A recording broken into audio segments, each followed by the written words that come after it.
here with my co-host Jason Sunkle tonight, and we are pleased to be joining you for this NBA Tiers, I guess second annual maybe. I don't know if we've done tiers beyond I don't the last remember. 2 years. Who Something like that. remembers? Anyway, we're going to do the tiers of the It's NBA, opening and night, Mike. It's it is opening night, opening Mike. night. The Boston Celtics raised their banner and destroyed the New York Knicks. Their defense was suspect at best, as we may have anticipated. And we got to see I guess the regular season debut of Mikal Bridges' new jump shot, which I don't know if you got to see any of that, but he did make two in the second half. He did make two threes in the second half and finished with Garbage time. 16 points. But he was not looking good in the first half. It was his newly revamped shot appeared to have a little hitch in it, let's say that. And Mike, my shot is terrible, and it looks better than his. Come on now. okay. So we shall see. Well, I'll have some Knicks thought. We'll share some Knicks thoughts here as we move forward through the tiers. So just I don't know. Do you want to run through the tiers? You want me to, or how do you want to do this? So I'll run through the tiers. So we Okay. have our tiers. We have a new tier that Mike added 5 minutes before the podcast in classic Mike fashion. So we've got the contenders, the think they can, we think we can win it. We have the teams that are probably in the playoffs, that are probably in the play-in. Although my numbers don't work out right, but we'll talk about that later. Teams that are just plain bad, that might have, Mike. I don't know. We didn't really talk about this, but the play-in and the just plain bad might have some overlap. I don't know if you feel the same way, but it might. And then the we're not calling it the tankathon this year. We're gonna say capture the flag, right, Mike? That's what. Or you could say raise the white flag, which would also be a good one. That's it. There you go. Raise the white flag. We're trying to lose because we don't want. We want to have an opportunity to get Cooper Flag. There you go. There you go. So So I think we decided we were going to start with the contenders, Mike. Now, I'm not going to name my contenders. How many contenders do you have in your contenders list? All right. Well, I didn't call it contenders. I called it we can win it. Okay, well, how many we can win it contenders? How many do you have in the we can win it? I have three, and to be honest, Wow, I have five. and to be honest, I don't feel good. I don't feel good about any of them except for one. So I was scratching the surface to try to come up with even three because I can poke huge holes in any of the teams that theoretically I think can win. But let's go ahead. Well, let's go with your five because I'm sure that our Well, five Denver's one. Denver's one, right? Denver's one. Denver, there's a lot of sort of I don't know if red flags, but maroon flags that Denver is raising. Now they did get Aaron Gordon signed to an extension, which I think has to be a positive if you're a Nuggets fan. They got Jamal Murray signed to the extension earlier But what in the Jamal Murray season. are you going to get? Like, that's the Well, question. We don't know. it's a it's a positive in the sense of you have to have Jamal Murray at his best in order for Denver to have any chance to win it. It's a potential negative in if we get the Jamal Murray that we've seen for the last 9 months. I'm not sure I want to be paying that guy $208 million over the next 4 years. So Denver is clearly weakened from where they were after they won the title. They've obviously lost some key guys from that team when you think back to the key role that Bruce Brown played, who then left in free agency and was not with them last year. They also lost Uncle Jeff Green from that championship team a year ago. And now this year they lose KCP. So you're basically looking at the big four for Denver. And then the rest of their lineup is going to be made up of the younger guys. Christian Brown obviously joins the starting lineup in place of KCP. But then the rest of their bench, you're looking at the Percy Watson and you're looking at um, Strother. So I just think that Denver is clearly in a weaker position, but Jokic as the number one player puts Denver in a position, and the fact that they've won the title before. I think despite all the question marks about Denver, we talked about it in terms of their lack of 3-point shooting, both in terms of their percentage, but more importantly, just the number of threes that they take. That there's some things that Denver's going to have to work out. But the fact that Jokic is still, I think, pretty clear cut as the number one player in the league makes you think that, and they won a title 2 years ago. They lost to Minnesota in a sort of bizarre game seven at home last year, where if they win that, they beat Boston twice in the regular season. I think probably of any Western Conference team, probably match up with Boston as well as anybody. And so you could say that they were very close to a championship last year, but it seems like most of the experts, most of the people that you read and hear about don't really feel like Denver is a true contender. They feel like they're a step behind, but I just think you have to give it to Jokic and still consider them to be one of the teams that can legitimately win it just because how good he is. Okay, so we agree on the first one. Yes, Denver, we can win it. Okay, who's on your list, Mike? Give me one of the teams on your list. I It's mean, got to be Boston, obviously. Boston. Yeah, Yeah, okay, Boston's on my list too. Okay, Boston good. has to be on it. I mean, I think Boston has, well, one of the questions I think was answered tonight with there was some worry about what is Tatum's shot going to look like after he shot 1 for 17 outside of 12 He feet in the he looked pretty Olympics. good tonight, Mike. He answered that tonight, put up 25 in the first half, finished with 37. I think he was 6 of 9 from 3 and looked very, very good. I think the other question with Boston coming in was what do you do about the Porzingis injury and the age of Al Horford? Could the center position potentially become an Achilles heel for Boston?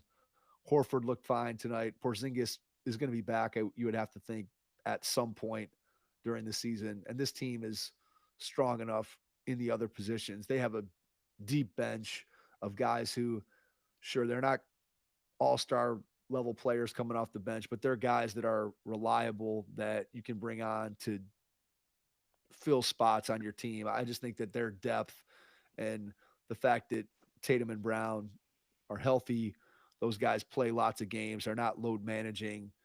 Derek White and Drew Holiday are both, while again, not, I wouldn't say superstar guards, they're both guys that do all the little things on both ends of the floor that helps that team win.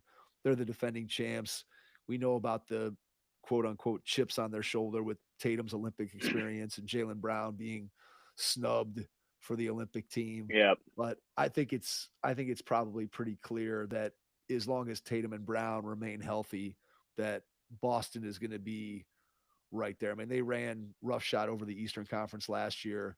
And Except although Mike. Okay, here we go. Here we go. What I'm saying. I know They you're going to wouldn't talk have. about the Cavs series. Oh, they're in my. The Cavs are in my contenders list, Mike. I'm buying in. I'm buying in because they had a chance to beat the Celtics. They had the best series out of all 4 rounds, and we had 3 injured players on the Cavs. Right? True or false? False, Mike. True. I mean, there was one game we weren't in the Celtics series. We were in the rest. I'm not trying to draw an analogy to the Guardians here, but they essentially were in all the games, even though they lost 4-1, right? They were in all the games but one. Correct or incorrect? Yeah, all the games were close, I believe, except for the one. Yeah. I mean, the game that we went to, there is no business in that game. I mean, we literally were. I mean, Tristan Thompson, I think, played 27 minutes or something ridiculous in that game, and we were in it. Like, I'm just saying, like, I'm buying. We had, and that was with a bonehead head coach that didn't know what he was doing. I don't mean to turn this into a let's bash JB Bickerstaff, but he clearly didn't know what he was doing. He wasn't good at the rotations. He wasn't good with that stuff. And I have faith in Kenny Atkinson. And everything that I've heard, everything that I've seen in the minutes that the Stars are playing together, they look like they're playing a completely different game than they were playing last year and the year before. So I'm buying into the Cavs. I think they're a contender. I know the Simmons crew all can't believe that their over under is 47.5. They think that's ridiculous. I said that when I saw my list. Like I think this team wins 50. I'm going higher. I think they're going like 53, 54 wins. I'm buying, selling. I'm buying a lot of Cavs stock right now, and this isn't the homer in me because it's just not. I'm liking everything I'm hearing. I'm liking everything I see, and maybe they're going to go to play Toronto tomorrow, who's on my just plain bad list. They're going to go to Toronto tomorrow and not do so hot. But I really think the way that Atkinson's going to change how we're going to rotate, the way they're going to play, shoot a lot of threes. Mobley looks like, I mean, the 1 minutes that Mobley has played, he looks like a completely different guy with a completely different kind of mindset right now, which is huge. And obviously that was preseason. We'll have to see how it translates into the regular season. But we're gonna have to look at that, Mike. And did you see Darius Garland's quote? I did not. They asked him how what he was looking forward to in Toronto, come playing in Toronto opening night. He said, "An eye for an eye," or something like that, because that's where he got poked in the eye 2 years ago. That was pretty good. It was pretty clever there. Um, anyways, I listen. The bottom line is this: I'm buying the Cavs as a contender, and you're probably or as they can win it. You're probably have them in the they think they can win it slot. You don't even have them there. You just have them in the playoff slot. Wow. So you don't think that they think they can win the championship right now? I mean, what evidence would there be that this team is ready to contend for a That's not championship? the question. Even if you say, but even No, if no. you say, look, even if you say that they that Boston has some type of issue or whatever, or the Cavs can get through the Eastern Conference, to think that they're then going to be able to beat somebody coming out of the Western Conference, to me, I don't see a path to that. Now, look, maybe the But the points that you second. So just wait. made. But my question is, you're saying that you don't think they can win the championship right now? I think if you ask Kobe Altman, do you have a championship team in the building right now? I don't think he would say yes. Oh, you're crazy. You're crazy. You think they think that this is a 100%. championship team? 100%. They think this is a championship Based team. on based on what? Why would they bring all four guys? Like commit to all four guys again? What's the alternative? I mean, what's the path? You're not going to let Donovan Mitchell walk. You're not going to let Evan Mobley walk. Okay, I so guess you here, could have so traded so you could have traded Jared Allen, I guess, to try to improve your roster. But I think you have to bring it back with the idea that, yeah, these four guys, it still comes down to it's what we've been saying since Evan Mobley was drafted. If Evan Mobley becomes your best player, then you're a legitimate championship team. Look, Mobley clearly is going to get more opportunities with the ball in his hands under Kenny Atkinson. I mean, that's been clear in the preseason that there's been a lot more offense run through him at the elbow, at the top of the key as a decision maker. But in no way, shape, or form do I feel like Evan Mobley is going to be the best player on the Cleveland Cavaliers this year. I mean, that would be an extraordinary, extraordinary leap for him to accelerate past Donovan Mitchell and even, to be honest, Darius Garland.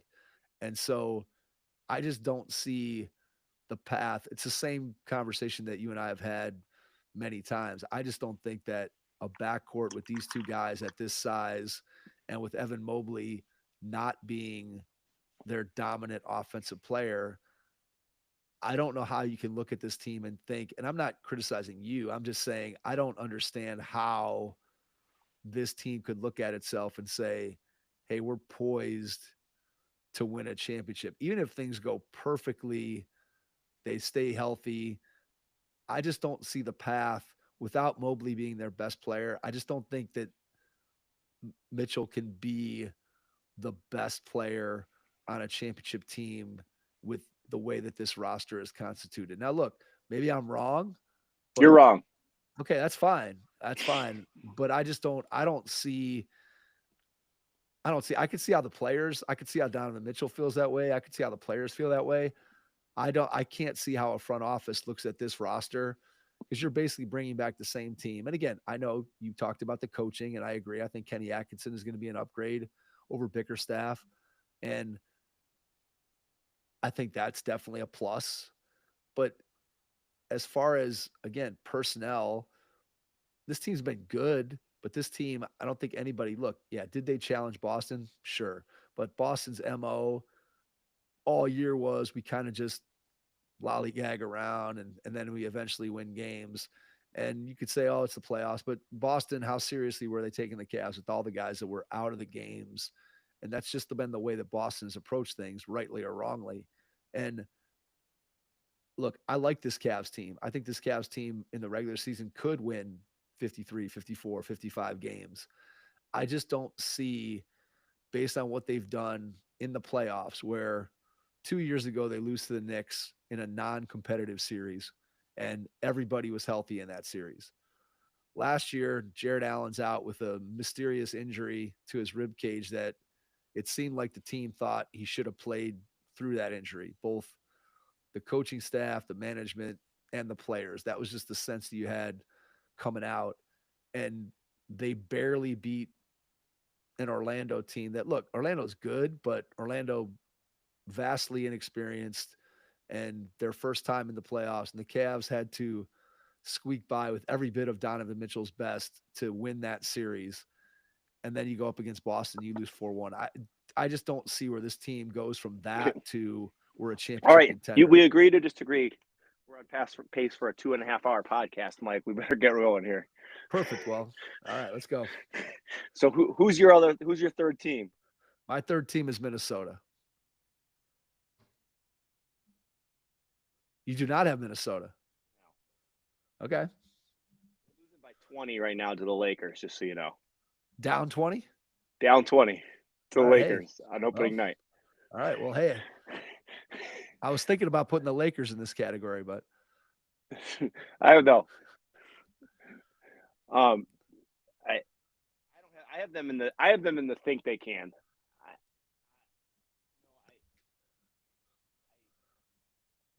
I just can't get there with them. I can't get there with them because I had to pick somebody else in the West. I'm going to give you the reasons why I didn't pick you're going to hate the team that I picked in the West. All right, who'd you pick in the West? Give me your other two. I gave you the same team I gave you last year, and you laughed at me. The Phoenix Suns. All right. Listen, you got 3-star players. All right, if they're healthy. Give me your other team before we get – because Milwaukee. Okay.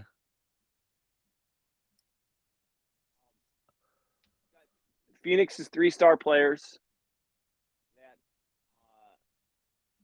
They got a coach of the year that I like to make fun of, but he's still a good coach, and he's going to get him in a position to at least have a successful regular season and put him in position. And once again, it's coming out of the and that's why Phoenix is the only other team. When I look at the Western Conference, like, do I think Oklahoma City is probably going to be the 1 seed? 1 or the 2 seed? Probably. There's a good chance they're going to be the 1 or the 2 seed. And they can't win the championship. I mean, after last year, give me a break. I agree with you. I don't think they're in the we think we can win the championship because we're going to have the number 1 seed. Correct. But they're not going to win the championship. Okay. I did put the Lakers in the think they can win just because they're idiotic people. I don't think they can actually win it, but they think they can win it, Mike. They think they can win it. Okay. Who's they? Are you including everyone in the organization? Everyone in the organization. Oh, wait. Speaking of which, it's happening right now, Mike. All As right. we're recording the podcast, Bronny James just checked into the game. LeBron immediately chucks up a 3, and Bronny went after the rebound, didn't get it. Oh, that's a shame. I thought he was going to for sure pass it to him. What the hell? Come on, LeBron. Give the boy some. Oh, and Julius Randle just friggin' destroyed Bronny on a post up. So there's was perfect. Anyways, sorry. Bronny, as soon as the pass gets made, Bronny may be in the G League with the worst plus minus of any NBA player in history. Yeah. Anyways, sorry, I'm off track. But anyways, so I have Milwaukee just because Giannis and Dame. And obviously Middleton is in a situation where who knows, he's hurt again, right? Like he's going to be out a bit. They never say how long, right? A bit could be the rest of the season. I mean, with Chris Middleton at this point. Chris Middleton and Kawhi Leonard, I wonder if they have points in any of the same resorts or vacation homes that they could spend some time together in. Anyways, I just don't. I can't say no to Giannis, and I can't say no to them. So I'm just going to go ahead and put them Milwaukee there, just because I feel like Giannis deserves it. So that's why I'm putting it there. Okay, I want to make I'm going to make a quick point or two on each team. I'm going to try to make this relatively fast. So the reason why I picked Minnesota in the top category of we can win it is I feel like getting rid of Carl Anthony Towns was addition by subtraction to a team that made it to the Western Conference Final. So I like the deletion of Cat, irrespective of the fact that you brought back DiVincenzo, who I think is going to be an important part of their team, and Randall in a contract year. I think the fit and how he plays, it'll be interesting to see how he complements or doesn't complement Anthony Edwards. But for me, the reason why I picked Minnesota primarily was because of what we saw from them at times in the playoffs last year defensively with Jaden McDaniels, with Edwards' continued ascension. And look, regardless of what you think of Rudy Gobert, he is the 4-time defensive player of the year. And so I just think Minnesota is going to be able to defend, and their ability to defend, I think, is going to allow them to be in position to at least contend for a championship. So that's why I put Minnesota. Also, I just didn't like any of the other contenders in the Western Conference. I the holes on these other teams or the potential caveats with these other teams in the West, I felt like Minnesota's issues were more solvable than all these other teams. So let me take Phoenix, right? So you talked about Phoenix last year, and you talked about Phoenix again in this category this year. And it still comes down to the odds of Durant, Booker, and Bradley Beal all remaining healthy through the season and through a playoff run, to me, seem fairly small. Now, I had Phoenix in the we think we can win it because clearly, if you have Booker and Durant, you have whatever, two of the 10, 15, I don't know, depending on where you want to put Durant at this point and Booker. You have two really, really, really good all NBA players on your team.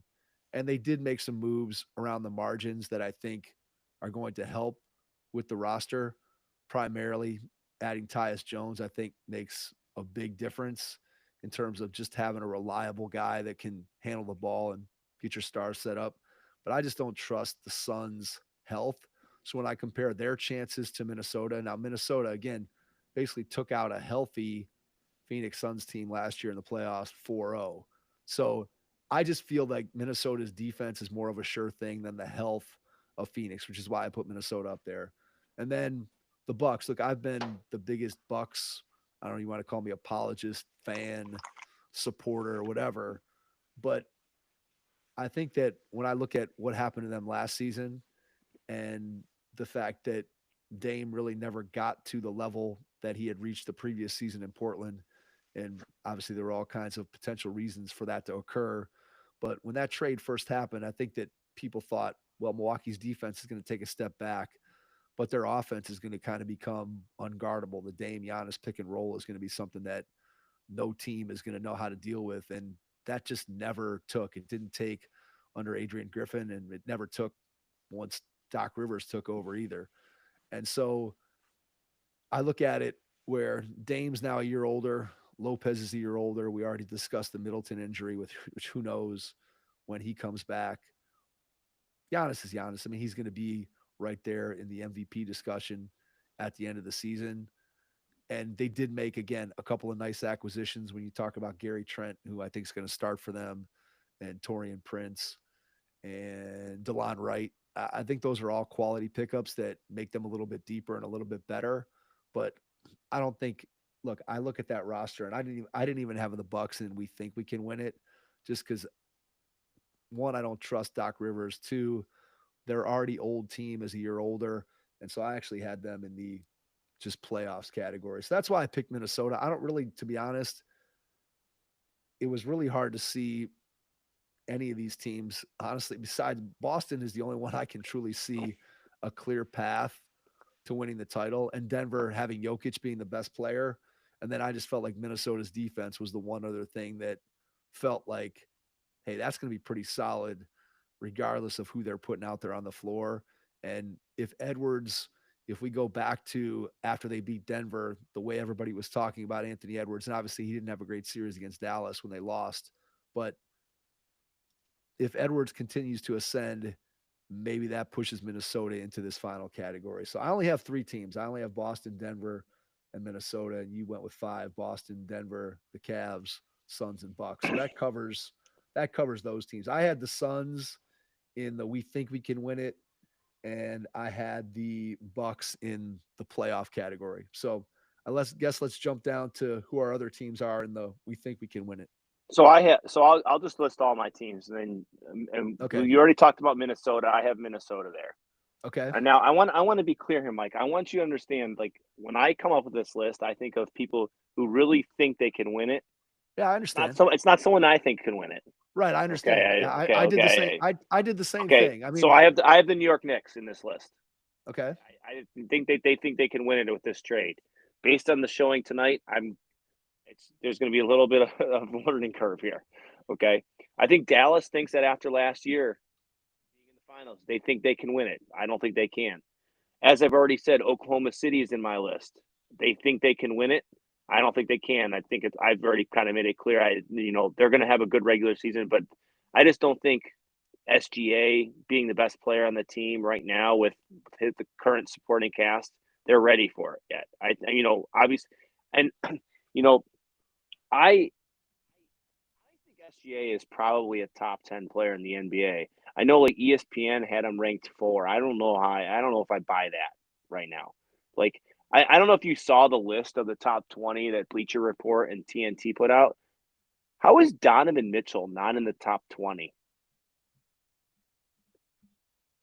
That's really hard for me, Mike. I'm just saying that like someone having SGA in 4. I'm not saying Donovan Mitchell's better than the SGA, but what I'm saying is I just look at these lists and I'm like, where are these people coming up? Like I'm not ready to anoint SGA yet. Like I think he's listen, is he a top 10 player in the NBA? I'm willing to say yes on that right now. But is he good enough to get Oklahoma City in there as right now with his current supporting cast? My answer is no. And then my other 2 teams in the I think they can, the Lakers and the Philadelphia 76ers in their load management. Uh, it's not going to work. Okay, the process is not working in Philly. Okay, it's very clear. So wait a second. You're telling me that the opening week, Embiid's not playing. Paul George is not playing in these games this week. Oh, comedy. Embiid basically came out and said, "I'm not playing in any back-to-backs this year. You can count me out on that." He's the tweet that I saw is he's ramping up his physical, like getting into shape. What do you mean you're ramping up getting into shape? You're paid millions of dollars. It is October 22nd and the NBA season is starting, and you're not in condition to play basketball? Give me a break. Philly, you can think that you're going to do something. You're not because you're relying on Embiid, which, by the way, I've been a very big Embiid apologist over the years. When we had all those podcasts about who is the better player, Simmons, who would you want to build around? I mean, I still think the answer is Embiid. But the answer might be neither. I think the answer is neither. I think neither is the right answer. And you got a guy in Paul George who's only slightly more healthy than Kawhi Leonard. I mean, this is ridiculous. Philly, what are you doing? Like, this is and so those are the teams that I said that think they can win. I don't know if which ones you agree with. I'm assuming you agree with Dallas. You were shaking your head in Oklahoma City. Yeah, Dallas and Oklahoma City are the 2 that I have that are on your list that I have in this category. So let me address those 2 teams. So Dallas, I think everything that I've been seeing, reading, there's a lot of people that are, I think, a lot higher on Dallas than I am. I've heard a lot of in the last week or so, different podcasts, different things I've read. The Luka for MVP train is going pretty strongly in that the narrative of him sort of being now the proverbial best player to have not won an MVP. And if Dallas finishes in the top 2 or 3 in the West, that Luka is kind of a shoe in to get MVP with the numbers that he's probably going to put up comparative to what he's done the last couple of years. Here's my thing with Dallas. I think Luca offensively is one of the best offensive players, maybe not just of this current time, but maybe ever when you start talking about his ability to orchestrate a game, to get where he wants to go on the floor. He just is an offensive virtuoso. And yet I look at him on the defensive end of the floor and he continues to be a liability. Maybe not as big of a liability as he's been in the past, but he certainly is not. Nobody's going to accuse Luca of being a two-way player. So I have concerns there. The other area I have concern in is Kyrie Irving. And you think back to when he signed with Dallas, and obviously the concern there was, is Kyrie going off the deep end? What's he going to do to mess up the team, to sabotage himself? What stupid thing is he going to do next? And he pretty much avoided that for the entirety of the season and whatever 25 games of the previous season that he signed with the Mavs. And so maybe you can say he's turned a corner maturity wise, and you're not going to have any more of that. And that's fine. I think the problem comes down to, for me, with Kyrie, and this is kind of where I'm struggling, is he actually in the playoffs last year, if you remember, defensively, he was actually, I would say, adequate as a defensive player. It wasn't a complete killer to have him on the floor at that end, but the area that he killed Dallas, at least in terms of the finals for sure, is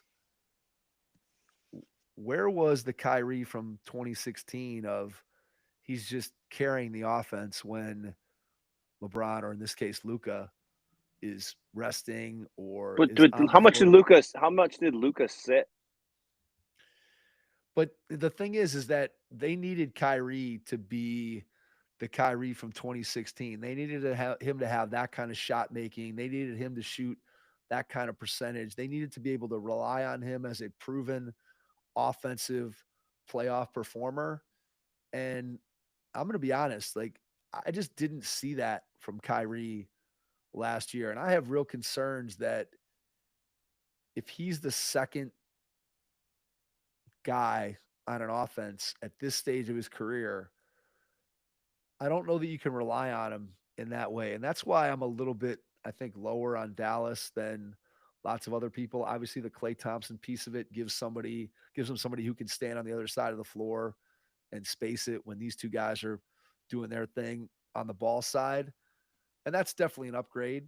And Derek Lively should be better this year. And look, now they have the experience of getting all the way to the finals. And you can certainly make a case for why Dallas could think they could win it.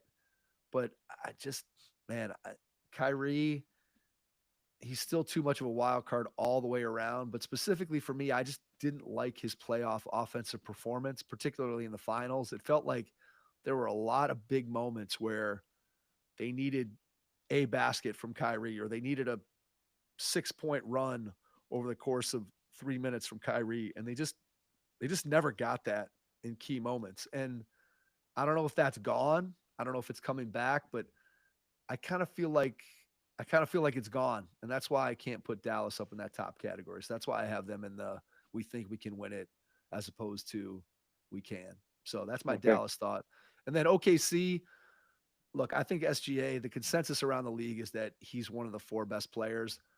I I somewhat agree with you in that I don't know, it feels like there's still a little bit more to prove with him, but at the same time, it felt like he's kind of putting up an easy 30 every night, along with just orchestrating that team. To me, it comes down to with Oklahoma City. I just think they're still too young and too inexperienced.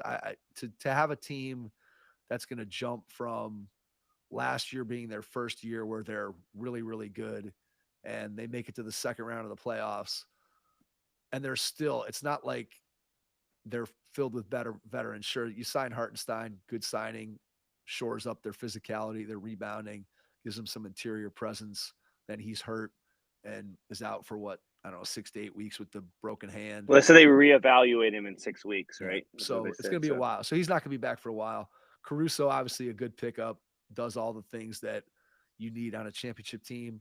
I just think when you look at the other Jalen Williams, you look at Chet, I just think that that team is too young at this point, and they got to go through at least one more playoff run before I'm ready to christen them as true contenders. So that's why I have them as I think they can win it. And I agree with you. I think there's a good chance that they finish with the most wins in the regular season. Again, as a young team that is going to compete every night, that probably isn't going to have guys sitting out.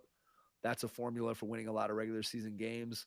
I still think that there's some other veteran teams that will have a say in them advancing to the NBA Finals next year in the Western Conference. So that's why I have the Thunder there. So that's my thought on those teams. And then my other team I had in there was the Suns, who we already talked about. So then the teams that you have listed that I have in the next category of playoffs, you had the Sixers in the we think we can win it. Knicks. You had and the Knicks. Knicks because we already talked about the Wolves, and let's save the Lakers for a little bit. So the Knicks, I think the case against the Knicks is Carl Anthony Towns is now a part of your team. That's number one. Two, two, we talked about at the top the Bridges situation with his shot. Now, look, I don't know if I looked at Twitter at halftime of that game, and there was so much angst, and every video of some goofy guy shooting shots was being quoted as Mikal Bridges showing up in New York with his new jump shot. So I think it continues to be a concern. He did go 2 for 3 from three in the second half, so maybe it's a little bit overblown. But this team, which has been built on the identity of toughness and defense and Tibbs and physicality, all of those things are not things that Carl Anthony Towns is known for. I think when you look at this Knicks team and you look at their depth, go look at the box score and tell me if you got Miles McBride as your only guy coming off the bench with the Precious Achua being hurt. The rest of their bench is basically anonymous. I guess you got Cam Payne, who has floated around and been a guy that any team that's had him is like, oh no, we got to put Cam Payne in the game. So I just think the Knicks, if they sustain an injury to any of their main guys, suddenly you're looking at players who are going to get minutes that definitely are a little dicey. And so that's why I just don't think the Knicks, the way that they've constructed their team and the fact that they've put a lot of eggs in the Carl Anthony Towns basket, I like this team much better when they had Randall and DiVincenzo than I like them with Cat.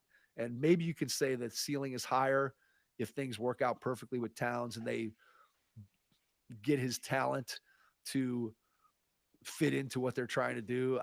I just don't, again, I'm not a fan of Cat. I don't like the way the guy plays. I don't like his demeanor. I don't think he's a winning player. And I just think that the Knicks are worse than they were the day before they made that trade. I think the Knicks with Randall and DiVincenzo are better than they are the Knicks with Carl Anthony Towns. So that's why I had the Knicks in the playoffs as opposed to we think we can win it. Although I do agree maybe to a large part with your assessment that I think if you talk to the New York Knicks, they would say that they've assembled a championship roster, hence the fact that they traded whatever 5 first-round picks to get Mikal Bridges. Obviously, you don't do that unless you think you're a piece away from winning a championship. So they probably behind closed doors would say they have a championship team. I disagree with them. That's why I didn't have them in that category. And then the Sixers, you were 100% right on. We've talked about this ad nauseum on the pod. Anybody who's listened to us at all on these NBA episodes know the way that we feel about Joel Embiid. I'll make the point one more time. He's not in condition. He's never proven himself to be able to stay healthy for any length of time, especially not a 2-month playoff run. His playoff performances are worse than his regular season performance, which is not something that you want from one of your best players. And I just don't trust the guy. That doesn't say anything about the fact that he's not going to play back-to-backs this year, which if he doesn't, I think the Sixers won like 30% of their games without Joel Embiid. So you're talking about a team then that's going to finish at best 5, 6, 7, 8 in the East, right? I mean, there's a million reasons why you can't trust Joel Embiid. And then Paul George, look, I like Paul George as a player. I think Paul George can be, when he's on the floor, I think he can be a winning player. I don't think he's good enough to be your number one, but I think he could certainly be a very good number two when he's healthy and on the floor. But is he going to be healthy and on the floor? There's no precedent for a guy who's injury prone and 34 years old continuing to get less injury prone as he gets older. That just doesn't seem like it can happen. I think if you're Philly, your only hope for getting to a point where you can get a top four seed is that Maxey just takes one more leap and just becomes one of the best 3, 4, 5 guards in the league. I think that's asking a lot. And even if he does that without the two main guys, look, Philly, I don't even care how many regular season games they win. They can win 65 regular season games. They can win 42 regular season games. That team is not winning an NBA championship. There is no possible way. So that's my thought on the Sixers. And I think we've covered everybody in this category except for. So which category are you at? What's your category? Playoffs? No, that was we think we can win it. I just went through your I went through your Oh, team. got So it. Got it. So I have the Knicks, who you have in the we think we can win it. I had the Knicks in the next category down, which was the playoffs. I had the Sixers in the next category down, which was the playoffs. And I have the Bucks, who we talked about. You had them in the we can win it. I have them in the playoff category just because I don't trust their age and Doc Rivers and the chemistry that they've put together. So we've talked about all these teams in our first three categories, in the first two categories, except for the Los Angeles Lakers, who you have and we think we can win it. And I do not have them there. I have them a couple tiers down from that point. So let's go to the playoffs. Who do you have in the playoffs? Who do you have as your Orlando? Okay, I agree. I have them. New Orleans. I do not have them, surprisingly. I do not have them. I do not have them. Oh my God. Memphis?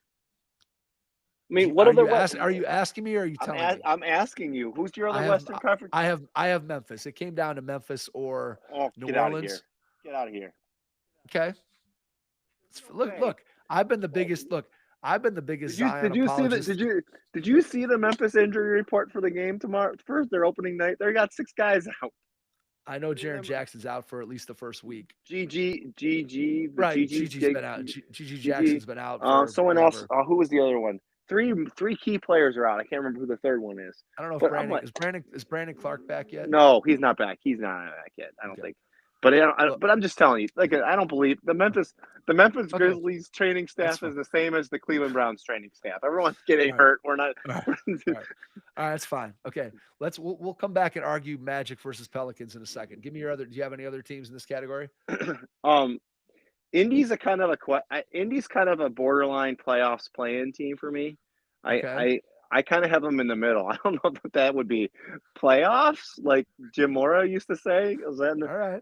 Okay. All right. I'm going to put Indy in both categories for you. How about that? Yeah. So I don't know. So that's what I have. That's all I have. All right. So I had Houston and I crossed them off and put them in the play-in. All right. It's fair. Okay. So I have in this category, I have the Cavs, who we already talked about. I have the Bucks, who we already talked about. I have the Sixers, who we already talked about. I have the Knicks, who we already talked about. That's 4 teams. That's wait, stop. That's 4 teams. Yeah, because I have other teams. Because I have teams up above them, right? There can only be 12 teams total that are in the playoffs. So wait, so you have only 2 Eastern Conference teams above them? Above who? Those 4 you just said. You only have 2 teams above them. You have one. Yes. I have Boston and I have the who else do I have? That's it. I have Boston and then everybody else I have in just the playoffs.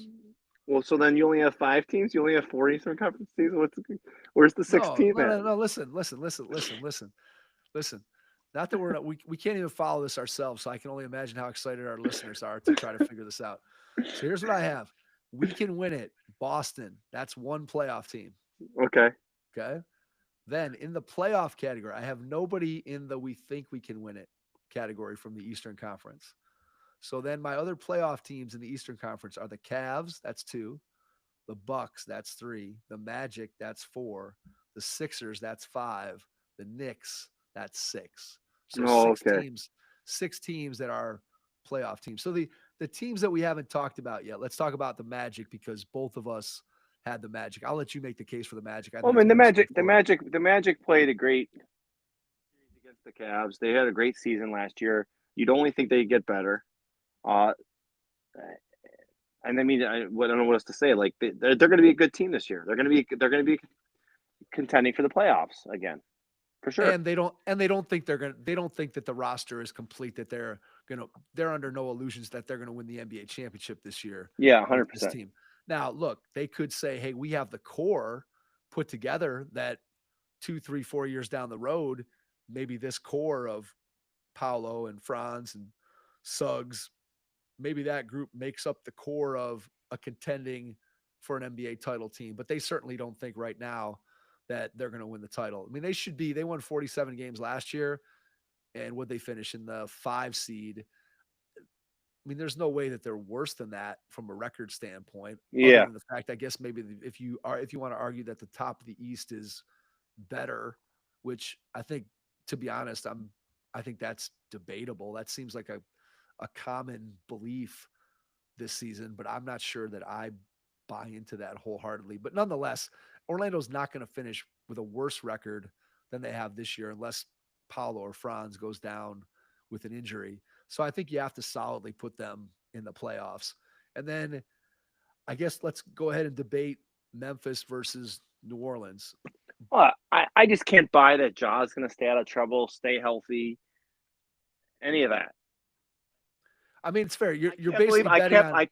I can't believe I'm saying this, but I trust Zion more than I trust John Morant, and I've been the biggest Zion detractor, probably one of the biggest Zion detractors in the fact that we can't trust him for staying away from the buffets. But I just believe in him more than I believe in Ja right now, Mike. That's I, fair. Look, I think here's my thinking. Here's my thinking, and this could be completely flawed. And as I've said, there's been nobody that has stumped for Zion more than me on this podcast or anywhere else that I get a chance to talk about how good I think the guy is slash can be if he were to stay healthy. The Pelicans are going into the season basically with no center. They're going to play a very, very odd and strange and intriguing lineup that I think could go either way. I think it could really take off and be tremendously difficult to guard and therefore force other teams to make adjustments to their centerless lineup or Zion at center or Herb Jones at center or whoever you want to throw out there. That concerns me slightly that you don't even have the option of putting a quote unquote real center out on the floor. On the other hand, with Memphis, clearly you're worried about what is Ja going to do? Is he going to be able to A, stay out of trouble, B, stay healthy? And then you already cited some of the other health concerns for Memphis. I do think that the difference between the Grizzlies and the Pelicans for me, and this is why I picked the Grizzlies over the Pelicans to put them in the playoff category, is the last 2 times when this Memphis core was healthy, they won 50 plus games and were in the top 4 in the Western Conference both times. And I think their team with Ja in place makes more sense than the Pelicans team, at least on paper to me, than the Pelicans with Zion and no center. I still look, if Zion plays 70 games like he did last year, this team's going to be very, very, very good. And maybe they'll make a move and end up surprising everybody and being better than what we think. But I just think that Memphis's roster to me makes more sense than the Pelicans roster.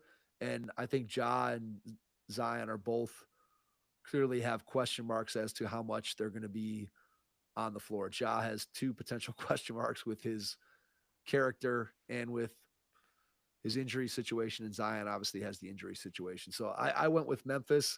I'm not going to argue with you that New Orleans could end up being in this spot, but I think you could go either way. I went Memphis because I just think that their roster and their lineup makes more sense, even though the Pelicans might actually be more talented. And clearly, Zion, if he's on the floor, I mean, he just is a game changer. The question is, can he stay on the floor? Okay, all fair points, Mike. All fair points.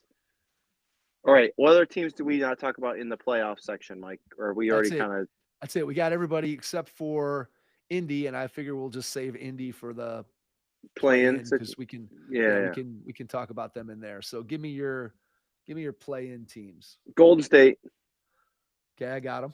Houston, I got them. the Heat, Got them. Indy question mark, I got Indy in this category. San Antonio Spurs. I do not have the Spurs in this category. That's all I'm gonna say. And then I have Atlanta with a question mark next to their name. I have Atlanta. I put Atlanta. Atlanta's kind of in the just plain bad / play in situation because I wrote them down in both. Okay. Because I think they could be really really bad, and a lot of people are saying they think, or I don't remember who said, it was Simmons or someone said, oh, I think Atlanta's gonna be better than everyone thinks. I'm not there. I'm not there. Now I'm not If buying Trae that Young, either. if you're relying on Trae Young and DeAndre, no, not doing it. So um so that's where I'm at with the play in, Mike. Okay. So let's go. You want to go I east only or I west? only have three I only have three teams from each conference in there, but I couldn't decide. The rest of the teams were just plain bad. So I mean, Okay. you All could right. you could maybe talk. I mean, I don't know. I just think I don't know what other team to put there, to be honest with you. But that's Well, because I have teams in the think they can win column, because I was taking it from the approach like we talked about. I was taking it from the approach of these teams actually think that they could win it. I didn't all right. like. All right. You have one team that's missing that I'm curious to see where they end up for you. So, all right, let's go. You want to go east or west first? Like, can we go east? Let's go east first. Sure. All right. So the East playing teams. Okay, you have Atlanta, the Heat, the. Let's just put the Pacers. Let's just bump your Pacers down Okay. from Okay. playoffs into the play-in. Who's your fourth I don't East have a playing fourth team? playing. I don't Well, have a look at fourth. look at your just plain bad and tell me who you think is going to be the 10th. Who's going to be the 10th seed out of those bad teams? Who's the 10th seed? I mean, it's not Toronto. I don't think. It's Chicago. Chicago, maybe. I don't know. Yeah, Chicago. It's Chicago. Is that the team you're surprised I didn't have? No, that is not the team. I'm not. Okay. You'll I don't know. Maybe you just missed this team. I'm not sure, but we'll get to that. All right. So in the East, Atlanta, Indy, the Heat, the Bulls. I think something would have to go really right for one of the teams behind them to bump out any of these teams. Oh, Look, I think I think it. I mean, three of those teams, three or two of the teams behind them don't want to win. Right.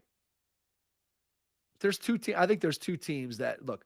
The Bulls are terrible. The Bulls are just plain bad. There's no question that they're just plain bad.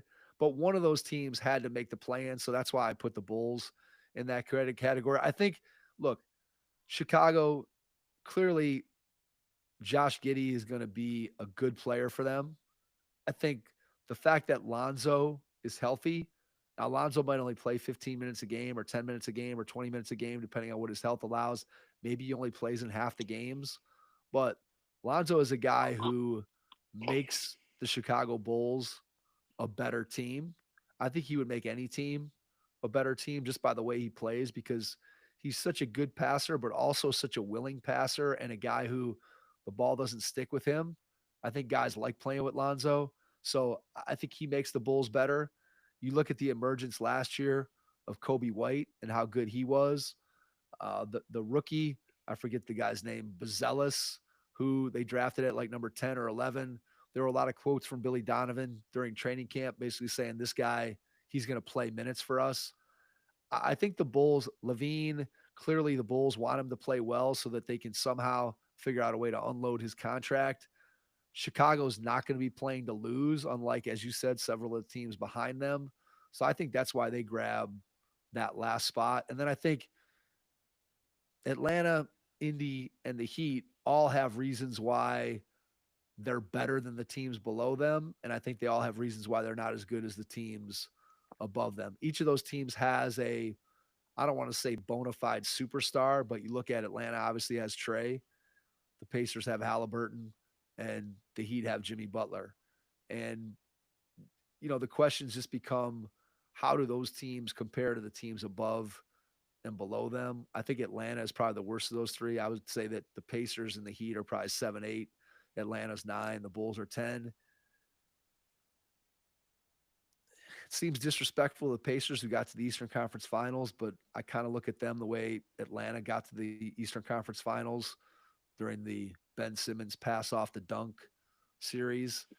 And I just don't think Indiana plays enough defense. And like at this point, do you have any confidence in what version of Halliburton No, we're getting?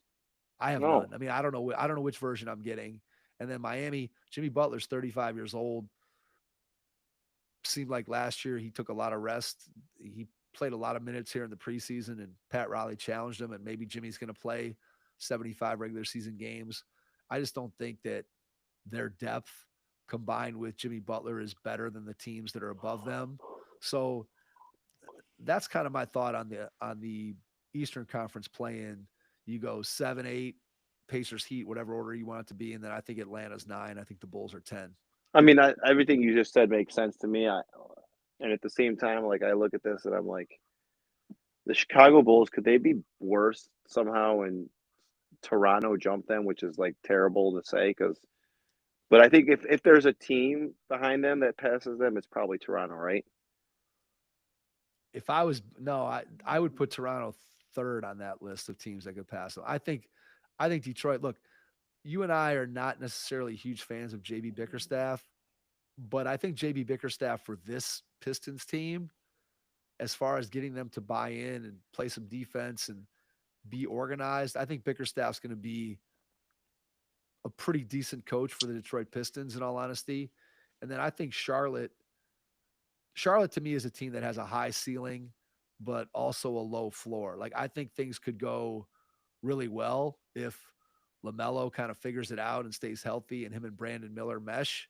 I think they could potentially win more games than people think. And I also think that the Hornets could be a lot worse if LaMelo goes out with an injury and Miles Bridges has some more issues. And but the Hornets have some talent, but it all hinges on, again, whether LaMelo is healthy and does he buy into trying to help his team win as Okay. opposed to kind of what he's done in the past. So that's kind of where I'm at.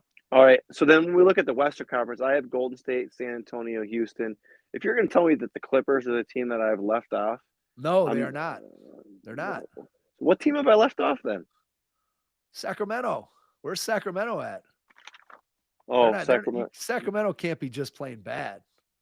No, you're right. I had Sacramento in my playoffs, and then I crossed them off, and I didn't move them to my plan. That's what it. Okay. That's what. So you All see right. this on the paper. I just crossed off in playoffs, and then I I crossed them off. got you. So Okay. Sacramento, So that means your playing then is Warriors, Houston. Rockets. I think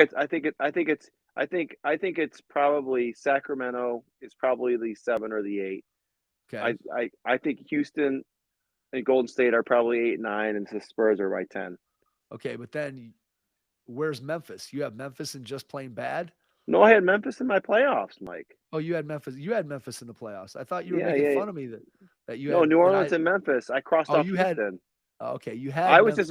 I was mad that You you was mad chose that I that I that that you I chose elected not to put. I gotcha. I All right. I was Okay. I that you I was mad that you took Memphis over New Orleans on your list. That's what Gotcha. I was Okay. mad about. All right. So So you had Memphis in your playoffs. I got it. Okay. All yeah, right.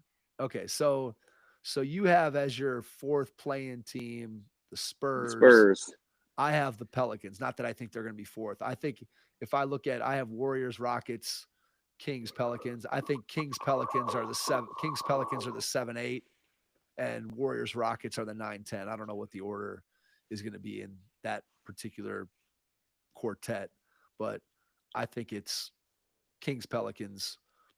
Look, the Kings could potentially crack that top 6. I think as a regular season team, I think the Kings are pretty good. When you start talking about they basically brought back their entire roster and then you add DeMar DeRozan. And look, DeRozan's been very, very good. He was good in Chicago. He was good the previous years in San Antonio. He seemingly has continued to kind of sort of defy age. So I think when you add him to De'Aaron Fox and Sabonis, I mean, there's a case to be made that they could be a playoff team. I could probably make a case they bump out the Memphis Grizzlies just again as a regular season team if they meet their ceiling. But I'm going to keep them at number 7. I like their team. I think offensively as a regular season team, I think they're just tough to play. They're going to play with pace. Mike Brown is going to have them well coached. So I'm going to keep the Kings at number 7 in the play. And then I like the Pelicans at number 8. Look, New Orleans could jump up into the playoffs. Zion's healthy and the centerless lineup goes well. I'm going to kind of keep him here in the play-in just because, I don't know, I waffle back and forth on that. The Warriors, mostly this is out of respect for Steph and what he can be. I think if Steph misses any kind of serious time, the Warriors could easily fall out of this play-in. And I said I was pretty high on the Rockets. They could move up into that 7-8 spot potentially. But the Western Conference, when you start looking at it, you start trying to make choices between these teams of where the seeding is going to be. I mean, I think once you get past, the top 4, maybe. I mean, I think 5 through 10, maybe even 4 through 10, those teams are going to be separated by like 2 games. I mean, they're all going to be which bunched up. Mike, I'm going to go back to the beginning of our podcast. Okay. Is another reason that I think the Cavs could do it. Because they're going to beat the crap out of each other in the playoffs, the Western Conference. They're going to beat the crap out of each other. Those are not going to be 4-game, 5-game series. Those are going to be 6, 7-game series, all of them, because they're going to be separated by minute details. Yeah, you may be right. I mean, I think the Eastern Conference playoffs, it depends, right? Because obviously Boston, is going to be there. Let's just say the Cavs do play as well as you think they're going to, and let's say the Cavs are the 2 seed. Okay, so maybe you get one of those teams in the play-in, so you're going to get Miami or Indiana maybe in the first round of the playoffs. Miami, we know what their track record is. It's not a fun series. Indiana went to the Eastern Conference Finals last year. Very difficult offense to play against. Look, the playoffs are a grind no matter what. Could the Cavs sneak through if they get a good draw? I guess. I'm still not 100% sold, but I think the Western Conference is just going to be, when you start talking about 3 through 10, 4 through 10, 2 through 10, I mean, these teams are just all bunched together where, depending on 1 or 2 things or injuries or 1 week of guys playing good or bad, or somebody on the team, a young player taking a leap or an older player breaking down, it's going to come right down to the last week of the season for sure in terms of how those teams are going to finish. So, all right, that gets us to just plain bad. Just plain bad. So I think we have a lot of the same on this one. Yep, go for it. Toronto. Yep. Detroit. Yep. Charlotte. Yep. Clippers. Yep. Utah. I have Utah in the capture the flag. Danny Ainge wants to capture the flag. So you have 4 teams in the capture the flag then? I have 4 in the capture the flag. 4. Well, yes. I just think that Utah has too many decent players to. They're going to trade those guys, man. They're trading those guys. Okay. Who's coming to the Cavs from the Utah Jazz? Bring back Colin Sexton. Lauri Markkanen? Jordan, no. Would you take Lauri Markkanen back? Markkanen can't be traded. He can't be traded. Oh, he can't be traded. That's right. Can't be traded this season. You can get Clarkson. He loves to shoot. I don't know if we need another small guard that shoots threes. Yeah, I don't think we need Colin Sexton on this team. So I have Utah in I just plain bad because I think they've right now as their roster is currently constituted, and their coach is Will Hardy's a good coach. Yeah, I think they're too good. Too good to fail. Too good to fail.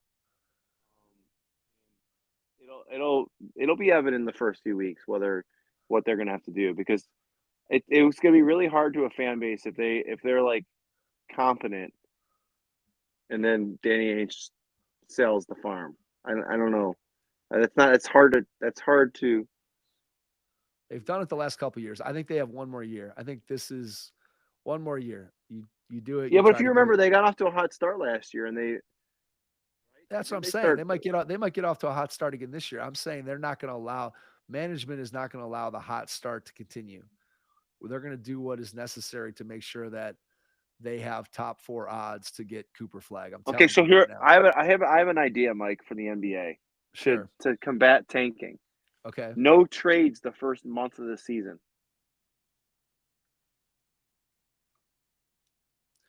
Yeah, I mean, again, they could. I mean, Utah. There's a window. There's a Even if Utah waits till the trading deadline, if you go 2-23 after the trade deadline, you're still in pretty good shape as far as getting to the bottom of the standings, or at least getting to the point where your odds aren't completely out of whack with being at the bottom of okay. the league. So, Okay.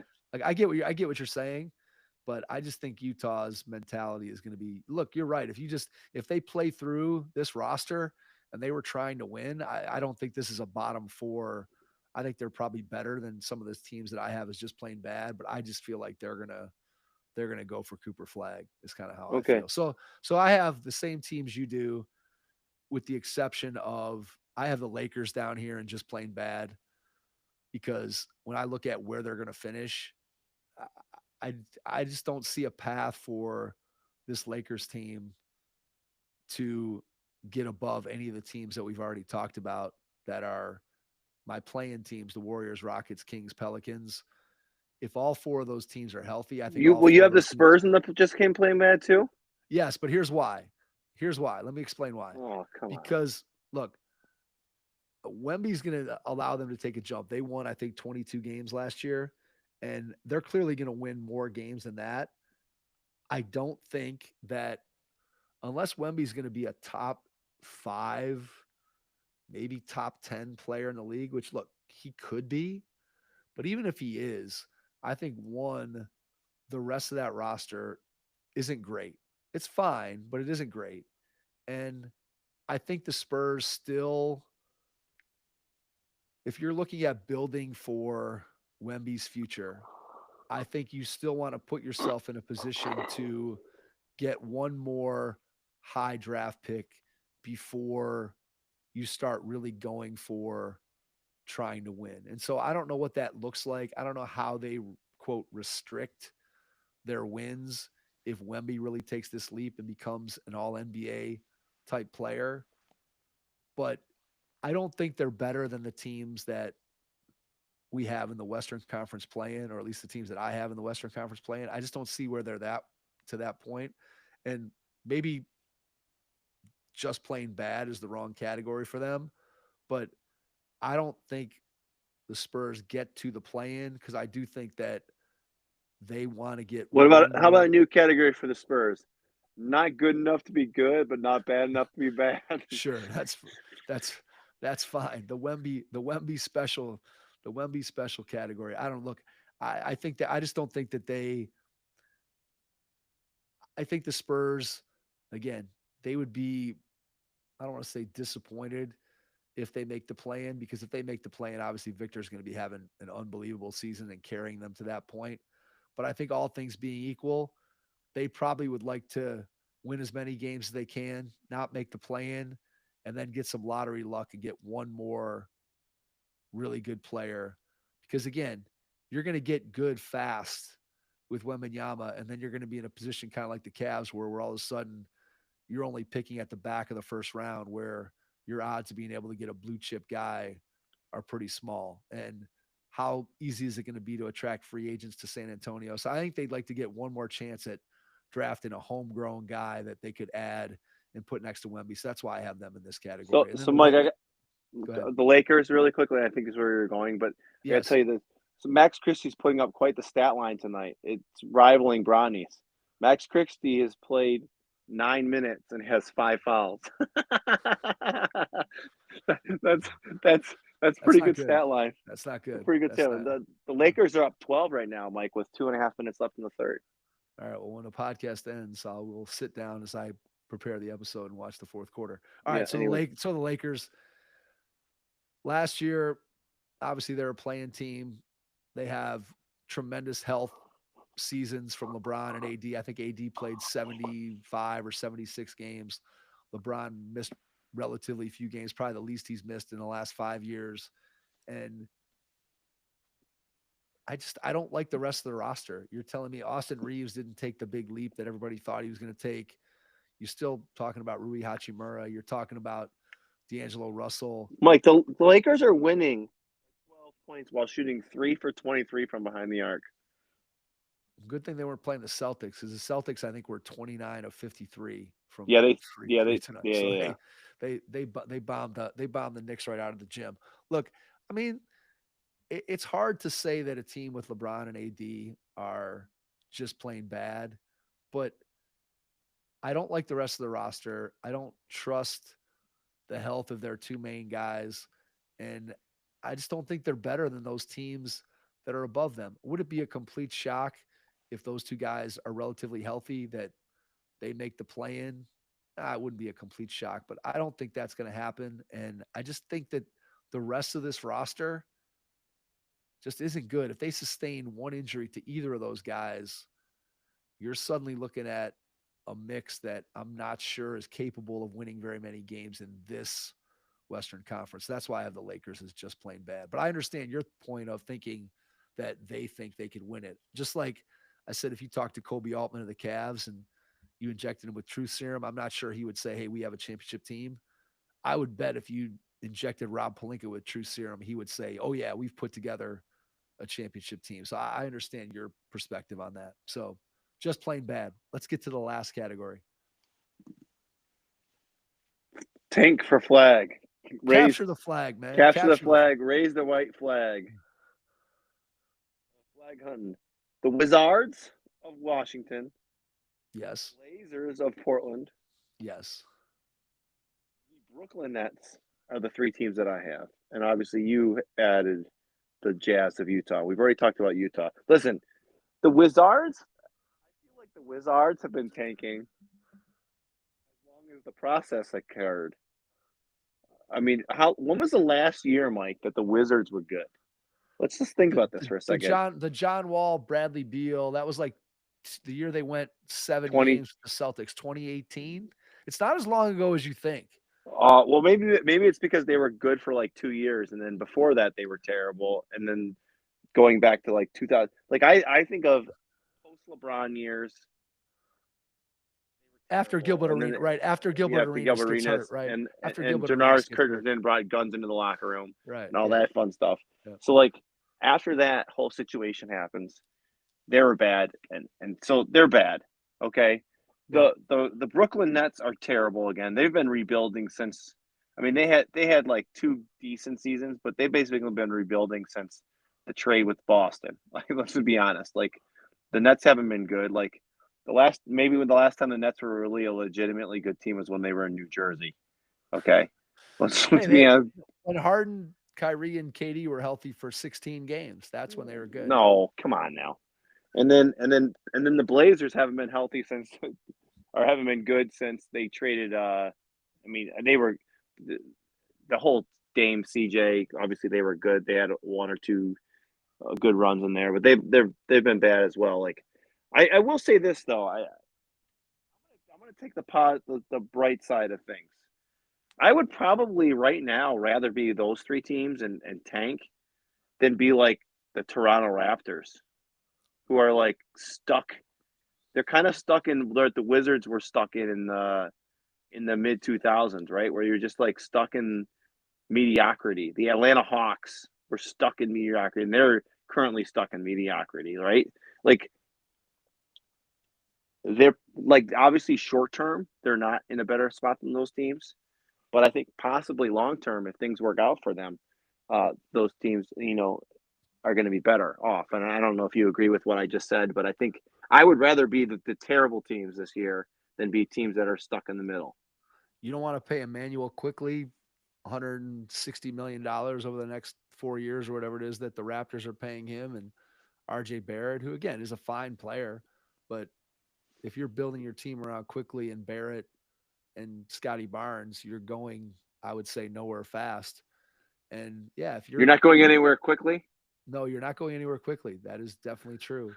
So I agree with you there. I mean, I think look, the worst place to be in the NBA is in the middle because then you're drafting in the mid to late first round where sure you can occasionally find a superstar player at that level, but it's rare. You most often find those guys at the top of the draft.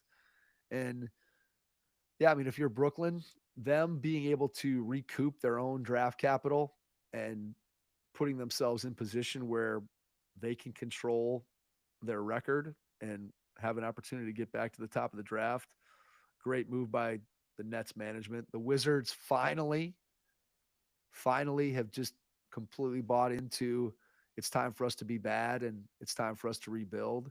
And so I think that the Wizards are probably one fan base that is happy that their team is finally tanking because they've kind of been, as you said, trying to be, I don't know what, for years and years and years. And it's put them in middle ground and they've never been able to find that superstar player.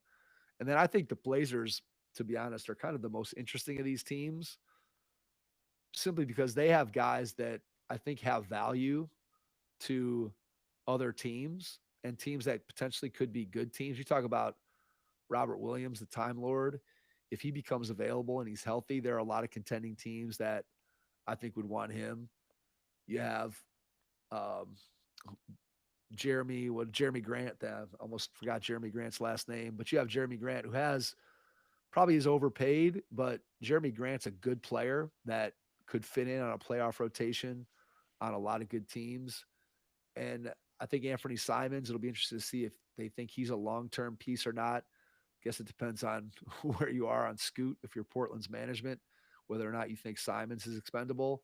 But certainly if Simons became available, he'd be a guy that a good team, maybe not even as a starter, but maybe Anthony Simons is your offensive guy off the bench as a sixth man to give you some offensive punch. So I What think do you think they could get for him? that's a good question. I mean, I think if you were a contending team, I think they could get a first round. I think they could get a late first round pick for Anthony Simons. Would you And like him on the Cavaliers? no, because he's another small guard that really doesn't defend. And I feel like we got two guys that already kind of fit that mode. So I don't think we need a guy. I don't think we need a high scoring small guard as somebody that we could pencil in. I don't like anybody really on the Blazers roster. Jeremy Grant might not look too bad in our How many lineup. times are we gonna do this? Jeremy Grant and Rudy Gay. The way I remember, look here, they're Right. I don't gonna look. I don't want all to end pay. up in the. I don't want to pay Jeremy Grant what he's owed. Let's put it that way. So I wouldn't be looking to trade him. But of any guy on their roster, he'd probably be the one that would theoretically fit the best. And then they have DeAndre Ayton, who look, I don't know if anybody would want DeAndre Ayton, but somebody could talk themselves into his talent and put him in a new environment and go back and watch his tape from the 2021 finals run against Milwaukee and say, hey, man, if we could capture this and get the guy back to playing at this level defensively, we have something. But again, I don't want to pay DeAndre Ayton $30 million a year to be on my team. So I think the Blazers are going to make a bunch of trades during the season, get rid of a lot of those veteran guys, and they're going to be bad. They want to be bad. The Wizards want to be bad. The Nets want to be bad. Utah probably has the best roster of these four teams, but I still think that they're going to do what they can to sabotage their season and make sure that they at least miss the play-in so they at least have some shot at getting into the lottery and having an opportunity to get lucky and draw a Cooper flag. So that's where we're at. Do we want to make finals picks? I know we went through the whole thing. Do we want to give our finals picks and go from there? Sure. Let's wrap it there. We'll just do finals picks. We're not Yeah, going. We can do. We'll do individual awards after a week. I think that's not. Yeah, we don't need to. Yeah, we don't need to tackle awards on this. Let's just do finals picks. Denver. Who wins it?